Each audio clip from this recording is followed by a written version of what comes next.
Soy lowers breast cancer risk. That's an anti-estrogenic effect. Reduces menopausal hot flash symptoms. That's a pro-estrogenic effect. So with soy, you get kind of the best of both worlds. So I encourage people to include soy and other legumes like beans, split peas, chickpeas, and lentils into their daily routine.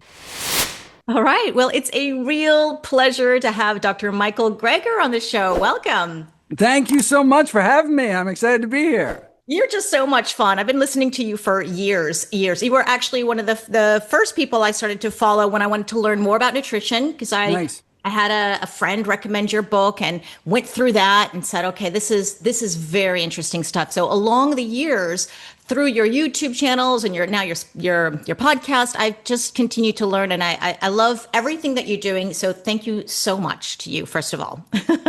Happy to help out any way I can to support you and your community there. Yeah, and you're just so yeah. So I'm gonna have links to how to find you. You're just so entertaining. Just love it. So we're gonna have a lot of fun here. I want to hone in because you are an expert in nutrition and actually in science. So many things. You have this book, How Not to Die, out, and you know so much. But we want to hone in on a woman going through this menopause transition and the trouble she may have, hot flashes and things like that. What are some of the foods, let's say, or nutrition? How should a woman take her nutrition when she's going through this transition to help her through some of those difficult times with her symptoms? Well, the foods that have been proven in randomized controlled trials to help most with the so-called vasomotor symptoms of menopause, like the hot flashes and night sweats, are number one, soy foods, number two, fennel seeds, and number three, fenugreek. So fennel seeds and fenugreek are spices. I would have to actually go back and look at the book to see exactly what doses they were used, but they were like culinary doses, like a half teaspoon of fennel seeds a day or whatever it was, easily incorporated in one's diet and showing significant benefits. And what's nice about these spices, you can actually do placebo-controlled trials because they're so potent. Such small amounts can be useful that you can just put them into capsules and pit them against placebos. And so, you don't know till the code is broken at the end. So you can actually prove that's the case. And similarly with soy, you can randomize people to, for example, soy milk versus regular milk. Or similarly, you can do capsules of, these certain soy components and prove that indeed you can get significantly beneficial effects. In fact, there have been two, also a plant-based diet in general helps with menopausal symptoms. And so there were two randomized controlled trials of a plant-based diet with whole soybeans. So these were just soybeans out of a can. It was half a cup a day. Both studies were half a cup a day. In the context of plant-based diet, one showed 88% drop in menopausal symptoms. I believe the other one was 84% drop. So, 80 to 90% drop in symptoms simply by eating healthier. And so that's really exciting. And so then one, didn't have to, deal with having to make decisions on whether or not to treat it pharmacologically. Yeah, interesting. Actually, I do see a lot of women in my community who report that eating soy foods or putting soy milk into their coffee or will help with their hot flashes. So it's a phytoestrogen, right? So it makes a lot of sense. But I remember I learned from you 10 years ago. There's a lot of controversy around soy and GMOs, and they're not so good for you. And I believe they are. And I learned from you that actually the types of soybeans that are made for human consumption are vastly different than what's made for other purposes. Is that true? Did I remember correctly? Because that was years ago. So certainly in terms of GMOs, genetically modified, so that's predominantly for feedstocks. Yes. So actually, most soybeans in the world actually not fed to people; they're fed to animals. Whereas organic soy, which is typically used to make soy foods, are by definition, by law, are not genetically modified. And the reason we care about genetic modification is in the case of soy, they're genetically modified to resist a certain type of herbicide called glyphosate. And so non-organic the GMO soybeans end up at a retail level with higher levels of these pesticides on them because they can use greater of these herbicides. And so it's not that there's some genetic construct that's bad, but it's the fact that ends up with higher levels of these herbicides, which the World Health Organization considers possibly carcinogenic. So that's one of the reasons to choose organic soy. And then in terms of the controversy, people just, so much, people don't understand. So there are actually two types of estrogen receptors in the body. The phytoestrogens in soy and flax seeds and certain other foods bind to the beta receptors, and our own estrogen binds preferentially to the alpha receptors. And so the effects of soy on different tissues depends on the ratio of alpha to beta. So estrogen has positive effects on some tissues and negative effects on others. So for example, estrogen is good for the bones, but bad for the breast. So ideally, we'd have some kind of selective estrogen receptor modulator to have estrogenic effects in some tissues, anti-estrogenic effects in other tissues, and that's exactly what soy appears to do. So, soy lowers breast cancer risk. That's an anti-estrogenic effect. Reduces menopausal hot flash symptoms. That's a pro-estrogenic effect, right? So with soy, you can kind of the best of both worlds. So I encourage people to include soy and other legumes like beans, split peas, chickpeas, and lentils into their daily routine. Would you know if this is a global occurrence in the sense that most soybeans are made for human consumption are not the same as the ones that are fed animal stock? Because I know what your research. Oh, that's a good call. So in Europe, is GMO soy even allowed? I mean, I know for a while, genetically modified foods were banned in the European Union, but is that not the case anymore? And actually, I used to live in Hong Kong, and I saw, and I traveled extensively throughout Asia, and I said, well, I don't think people are eating soy in Asia the same way we're eating soy in the US. I mean, there's no soy burgers, there's no soy hot dogs or soy, meat mimicking soy products. Right. They're actually eating beans like edamame. All right. Wow. What a concept. It's actually a bean. People don't even know that.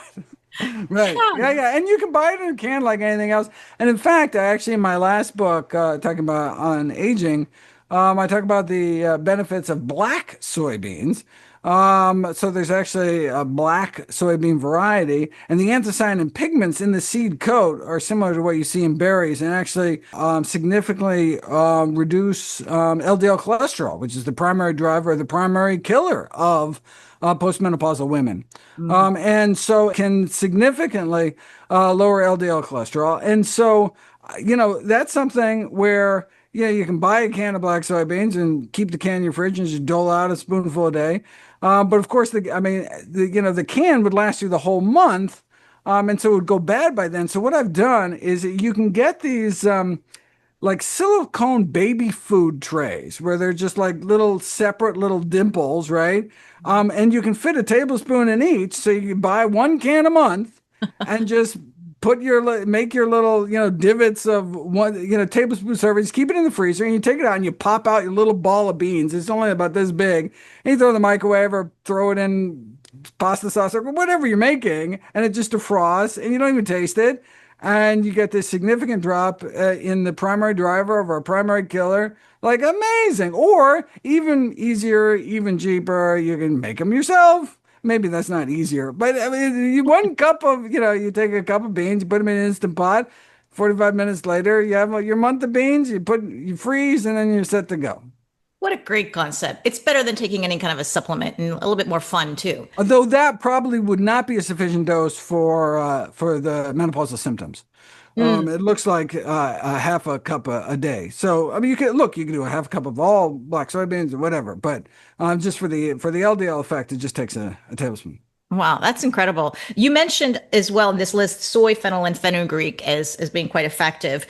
But I am wondering what an effect the fennel and the fenugreek particularly may have on hormones, because I do remember, I don't know a lot about fenugreek, but I remember a friend of mine who was just delivered a baby. She couldn't get her breast milk going. And I remember her pounding the Fenugreek, trying to get her breasts to give milk. So, what kind of an effect is this having on our hormones in general? Yeah, so fenugreek is a galactagogue, which increases, breast milk production in lactating women. There's, these randomized double-blind placebo-controlled trials. Half a teaspoon fenugreek and ground ginger doubled milk production within a month. And other hormonal effects include improvement in menstrual pain. Half a teaspoon of fenugreek powder 3 times a day, started 3 days before the period. And then in terms of menopausal symptoms, it was 1 teaspoon of fenugreek twice a day. Within 4 weeks, significantly reduced hot flashes and night sweats compared to placebo, and improved symptoms of depression, insomnia, and vaginal dryness within 7 weeks. And so we're talking about cutting hot flashes and dry night sweats in half with fenugreek alone. But you raised an important question. Where these are hormonally active. This is a hormonally active spice, and so I wouldn't go take more than that. I would stick to kind of culinary doses. And the same thing with fennel seeds, which actually aren't seeds at all. They're actually little entire fruits of the fennel plant. That sometimes you see them kind of candy coated in Indian restaurants. But beyond just mouth freshening, chewing them has all sorts of benefits in terms of nitric oxide production. But these cases started popping up of premature breast development among young girls who were drinking fennel tea a couple times a day after several months. Their estrogen levels were elevated. They stopped the tea, and their chests and hormone levels went back to normal, right? And fennel seeds can also boost, breast milk production, treat painful periods, and incorporated in a topical cream is actually used to decrease the unwanted hair growth in women. Really? That's kind of how powerful it is. And it was a 1/4 teaspoon of fennel seeds twice a day for 8 weeks for menopausal symptoms, significant drop compared to placebo, and also had benefits for other physical, psychological, and sexual symptoms. But at the end of the 10 weeks, when the study stopped, within 2 weeks, all the symptoms came back at the same level as they did before, which shows that, which is additional evidence of how effective it is, but also show it doesn't actually fundamentally change anything. It's you kind of have to keep going it. So it's considered a safe and effective treatment, but something that is that hormonally active, makes you wonder. But we're talking about a 1/4 teaspoon of fennel seeds, which have been eaten since time immemorial, and so I feel pretty good about culinary doses, but the problem, at least here in the States, is people have this sense of like a little is good, more must be better. And so I come out and say, hey, try, 1/4 teaspoon of fennel seeds a day, and people are like, well, I might as well just, take way more. And I'm concerned about that because these have kind of, like pharmacological effects, right? They're powerful. You can't have one with people have this sense, well, if it's natural, then it's safe or it's okay, right? Strychnine is natural, cyanide is natural. There's all sorts of horrible natural things in the world. Mercury is natural, right? Yeah, certainly point taken. But until we know more, considered safe. But I wouldn't overdo it. Yeah. The devil is always in the dosage, almost with anything, even oxygen and water and Sure. can kill it. Oh, absolutely. Right. Incredible. So when you talked about seeds, the fennel seeds, and it reminded me of something else that I learned from you ages ago about broccoli. And broccoli, when you cut it, you have to wait 5, 10 minutes for the enzymes to 20. What was it? 20. Twinning? So, okay, why don't you explain? Because you obviously do better. And what can we do with mustard seeds to speed up the process? It's such an interesting phenomenon. So I have videos talking about it, going into more detail. But basically, so what we're looking for is something called sulforaphane, Yeah. which is this kind of magical compound found basically only one place in the world, and that's in cruciferous vegetables. So that's broccoli, kale, cabbage, cauliflower, collard greens, bok choy, on down the list. Lots of different cruciferous vegetables to choose from. But the reason I include it in my daily dozen checklist of all the healthiest of healthy foods I encourage people to fit into their daily routine is because if you're not eating some kind of cruciferous vegetable throughout the day, you are going to miss out on this critically important compound. Ironically, this compound doesn't actually exist in these plants. It's created in these plants in like a chemical flare reaction when a precursor molecule interacts with an enzyme. They're both kept in different cellular compartments, and when the cell is broken open, like if somebody eats one of the leaves out in the world, or if you chop it with a knife, that chemical reaction occurs, sulforaphane is produced, and that creates that kind of bitter kind of taste that so many people don't like in broccoli, but the bugs don't like it either, which is why the plant evolved to make it. That's why actually the difference between conventional and organic broccoli is very different, very little, because it's not a very pesticide intensive crop because bugs don't like broccoli, and so it's because of this reaction. Okay, it's That's kind good. of a curiosity, but why this is important on a kind of day-to-day level is because let's say you're making broccoli soup. So you take broccoli and you put it in a pot of boiling water, and then you take your cooked broccoli, put it in a blender, and then you eat the soup. You're not going to get any sulforaphane. Now, that's not completely true because there's actually some bacteria in your gut that can take the precursor, make a little sulforaphane, you can absorb a little, but basically you miss out on the vast majority because the enzyme is part of that reaction, and the enzyme is killed by heat. But the sulforaphane itself is heat stable.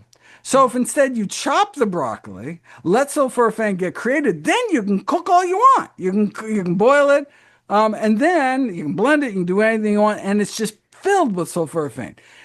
Originally in How Not to Die, I talk about how that it takes 45 minutes for sulforaphane to get created. So I encourage people to use my hack and hold technique, where you chop your greens in the morning, use it for lunch, and you just got to sit around for a while to create the sulforaphane.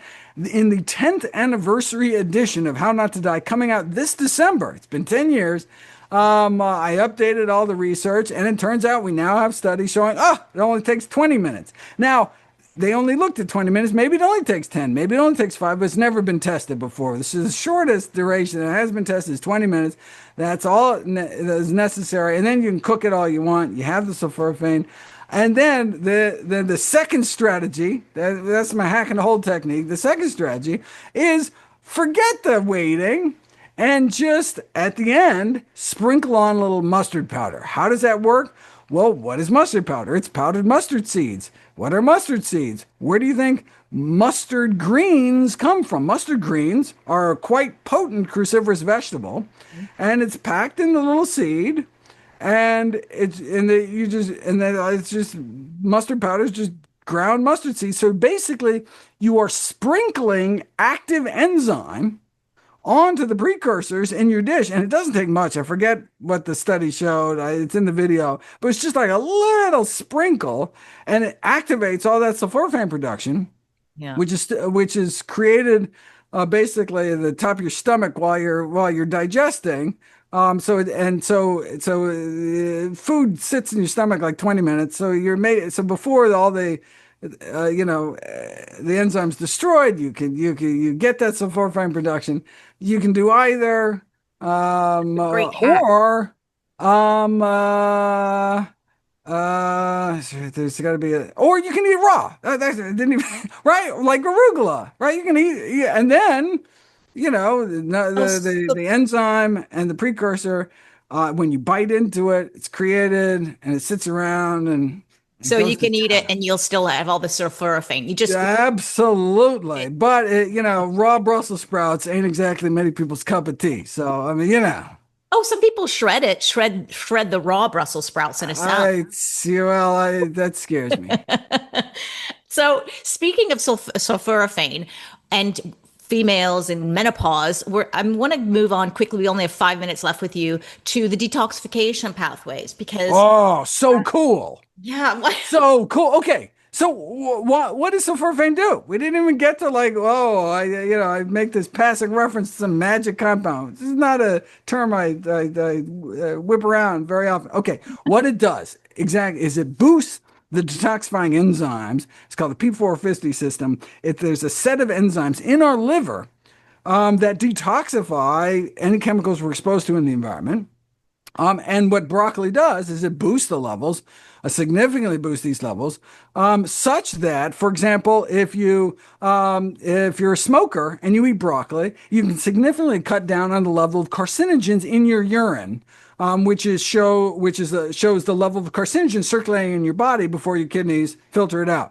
And so you're smoking, you eat some broccoli, and it drops down. Now, does it drop down to the level of non-smokers? No. You got to stop smoking, right? It doesn't like completely eliminate it, but significantly decrease. So if you're a smoker, you should eat broccoli. But really, if you're a smoker, you should just quit.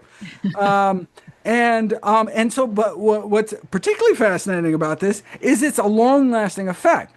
So so eat a lot of broccoli. A week later, you still have ramped up enzymes. So if you're about to go on your like July 4th, well, I guess that's not a thing around most of the world. If you're ready to go for a big barbecue and you're going to eat some grilled meat, which is filled with something called polycyclic aromatic hydrocarbons, there's a particularly carcinogenic way to cook meat is on a grill because the coals spew these compounds and the onto the meat. Well, you can eat. It was a lot of broccoli. I forget. It was like an entire head of broccoli, but they ate it a week before and still had significantly less carcinogens in their urine after eating meat a week later. that's So I mean that's it's really quite remarkable, and it's interesting. And they think the reason is because your liver sees sulforaphane as some quote unquote toxic compound. It's some foreign substance, and so it's like, oh my God, you've just been exposed to some chemical. I don't know what it is, but let's get rid of it, and so ramps up your ability. It turns out sulforaphane is completely harmless if your body doesn't realize that.